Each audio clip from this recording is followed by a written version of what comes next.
না আমি গায়িকা নই, ঠিক মেয়ের মতন আমিও গান নাচ শিখেছিলাম ছোটোবেলায়। এখন কোনো চর্চা নেই, ভালোবাসি। গানের এই দুটো কলি আমার ভীষণ ভালো লেগেছে। এত সুন্দর মিনিংফুল গান, মনটা ভীষণ কিছু যায়। মানে আমরা যখন কিছু সত্যিকারে পেয়ে থাকি, কিছু হারিয়ে পেয়ে থাকি, আবার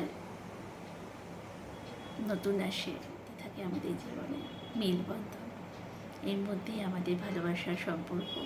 এই করতে করতে আমাদের বয়সও কখন বেরিয়ে যায় সে আমরা বুঝতে পারি না। তাই এখানেই শুভ রাখছি সকল বন্ধুকে।